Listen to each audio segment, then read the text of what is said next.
For some of you naman, ito sa mga may negosyo, mga kapiksi, na nanagana yung business nyo guys, no? Lalo pang nagiging stable yung negosyo nyo. Kung kayo ay bago-bago pa lang nagnenegosyo, mga kapiksi, nababawi nyo na yung mga puhunan nyo. Ibig sabihin, nagkakaroon na ng ROI guys, or return of investment, no? Bumabalik na yung mga pinuhunan nyo, mga kapiksi, and unti-unti yan aangat, unti-unting magiging ma-okay yung negosyo nyo guys, okay? So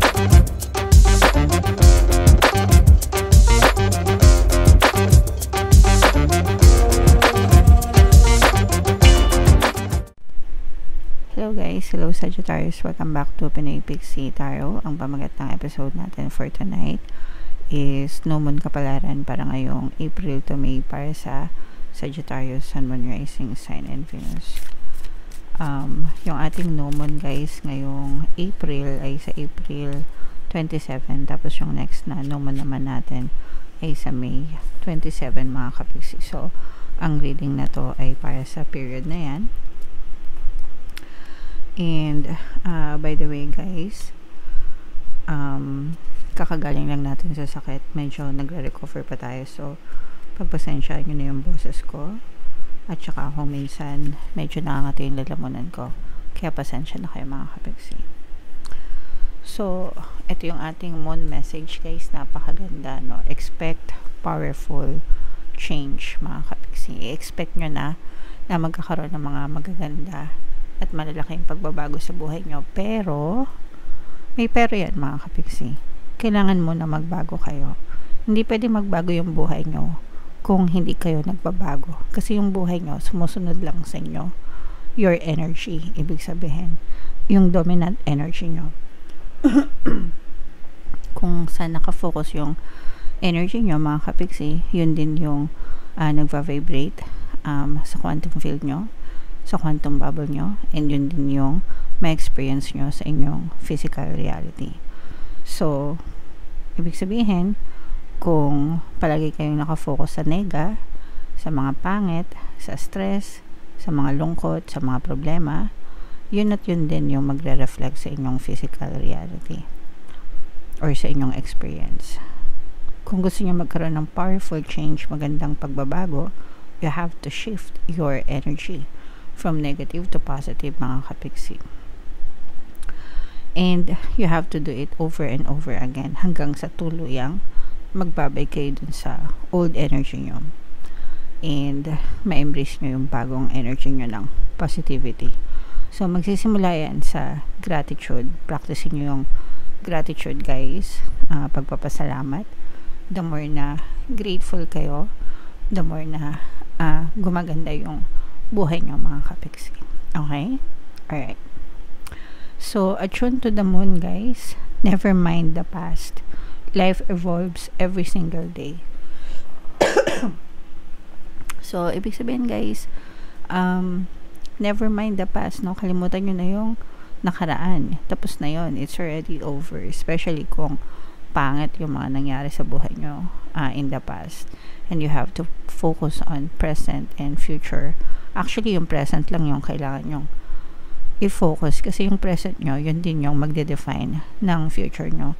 Yung present energy nyo right now, mga kapiksi, that will define your future life, okay? Your future experience. So, kung pangit yung na-experience nyo ngayon, that's because pangit yung energy nyo sa past, okay? And kung gusto nyo magbago yung future nyo, kailangan baguhin nyo yung present energy nyo. So, yun yung connection ng past, present, and future, mga kapiksi. Alright? So, there's nothing to focus on except yung present moment nyo, mga kapiksi. What are you feeling right now? What are you thinking right now? Anong nararamdaman mo ngayon? Anong iniisip mo ngayon? Diba? Na pwedeng mag-define ng future nyo. Okay? Additional meanings for this card guys. Yes, yes, 1,000 times yes. Okay? Yes, palagi nakikinig sa inyo sa universe, mga kapiksi. So, make sure na you always say yes to your desire, yes to your goals, yes to your ambition, yes to your wants, yes to your needs, mga kapiksi. Okay? So, type nyo yan sa comment section. Yes to kasaganahan, yes to a happy life, yes to harmonious relationship, yes to good health, no? So, i-type nyo yan sa comment section. Anong yes yung gusto mong ma-experience, mga kapiksi. Whatever is happening now is happening for your highest good. Para sa inyo din yung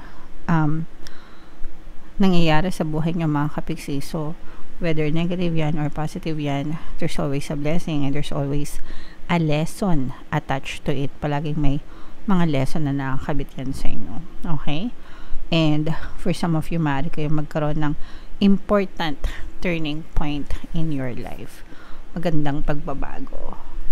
Again, guys, yung buhay nyo magbabago lang kapag nagbago kayo. Okay? Kahit na sandamakmak na ganda yung reading natin, kung hindi naka-align yung energy nyo sa energy ng reading, hindi nyo din ito ma-experience. Kaya ko kayo pinapamind, kaya ko kayo pinapa-affirm, mga kapiksi, para ma-align yung sarili nyo dun sa energy and ma-experience nyo yung mga positive energy sa reading, mga kapiksi. Okay? Alright. Excuse me. So, comment down below. Guys, if feeling nyo naka-resonate kayo dyan, tingnan natin yung ganap sa inyo ngayong no moon season. Shuffle ko to, guys. Habang sinishuffle ko to, panoorin nyo muna yung video natin regarding sa ating paano mag-manifest ng abundance video course. Kapiksi, sawa ka na ba sa mga struggles at hirap sa buhay mo? Masipag ka ba at masikap sa buhay ngunit hindi ka pa rin umaasenso? Ilang beses ka na bang nag-attempt mag-negosyo at mag-invest pero palagi ka pa rin nalulugi? Sa pagkakataon na ito ay maaaring may subconscious beliefs ka na nagiging balakid sa iyong pag-unlad at pagyaman. Introducing, paano mag-manifest ng abundance video course. Dito ay matututunan mong ma-overcome ang mga balakid mo para tuluyan ka ng umunlad, umasenso, sumagana, maging matagumpay, successful at maswerte sa iyong kabuhayan, pera, trabaho, negosyo, salapi at kaperahan ng bonggang-bongga. Dali, mag-send na ng email sa pinoypixitaro@gmail.com at simulan na ang iyong pagyaman ngayon. Alright, so sa lahat na gusto mag-avail ng course, guys, naka-flash sa screen nyo. Una, meron tayong paano mag-manifest ng abundance video course. Meron din tayong paano mawala ang third party at magkaroon ng harmonious na relationship. And meron din tayong paano pabalikin si ex reverse break. So, sa mga interesado, guys, mag-send lang kayo ng email sa pinoypixitaro@gmail.com. Alright, so Sagittarius, guys, kayo ay represent ng King of Wands sa ating spread. Ito yung ating moon energy, mga kapiksi. Meron din tayong presence dito ng another earth sign, Aquarius, Gemini, Libra. For some of you, maaring may air element kayo sa inyong natal chart, or you may be dealing with another earth sign, mga kapiksi. So, dito, merong presence, again, no, earth sign. For some of you guys, this is more on relationship energy wherein nagkakaroon ng pag-aaway, pagtatalo sa inyong relationship, mga kapiksi, ng iyong partner or specific person, but you're trying to save the relationship, no?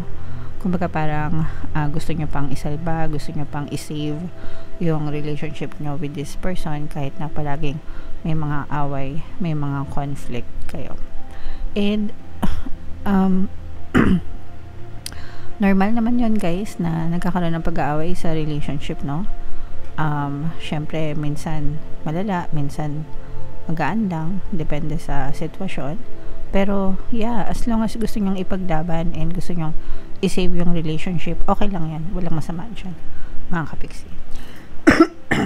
Lalo na kung matagal na kayo o kaya talagang mag-asawa na kayo, gagawin nyo talaga ng lahat, no? Para maisalba yung relationship. But, more than saving the relationship, you also have to save yourself, no? Huwag niyong kalimutan yung sarili niyo, mga kapiksi, kasi baka sa sobrang pag-aalala mo sa relasyon, sa person mo, nakakalimutan mo na yung sarili mo, which is hindi maganda. Dapat, kung mahal mo yung person mo, dapat mahal mo rin yung sarili mo, mga kapiksi. Okay?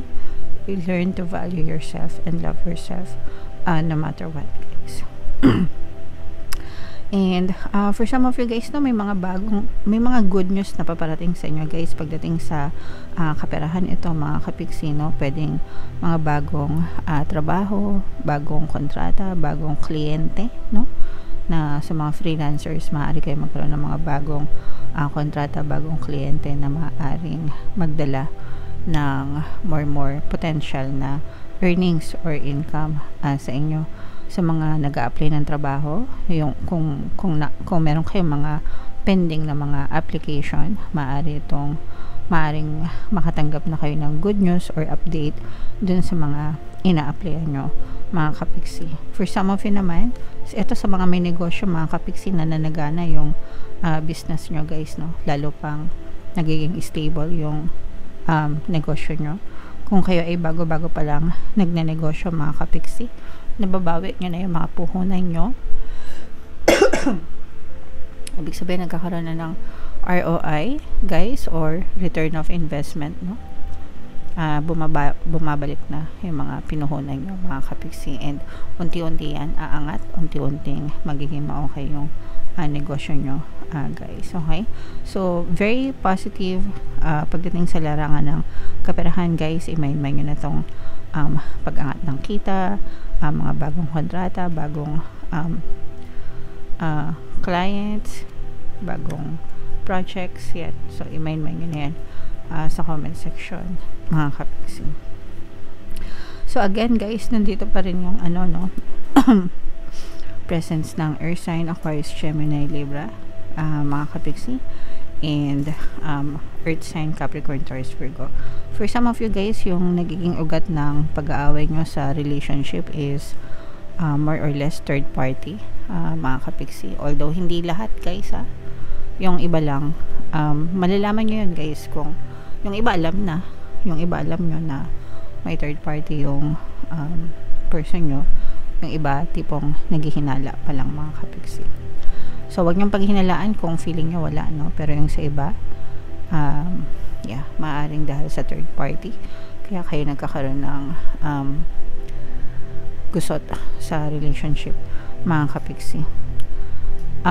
Meron tayong mga subliminals guys para mawala yung third party, no? Yung pampawala ng kabit, pampawala ng balakid, pampaloyal, tsaka para ikaw ang piliin. So yung 4 na subliminal na yun, i-combo-combo nyo sa mga gustong mawala yun ng third party. Para sa inyo yun guys, super effective. And meron din tayong course guys, paano mawala ang third party at magkaroon ng harmonious na relationship. If in case interesado kayo, pwede kayo mag-avail nun kung naka-resonate kayo dito sa reading na to guys. Okay? Alright. So overall guys, yun yung nakita nating energy para sa inyo. Comment down below, Sagittarius, if feeling nyo naka-resonate kayo dyan. And for more tarot readings guys, ito yung playlist nyo. Ito naman yung ating success stories ng paano mag-manifest ng abundance video course.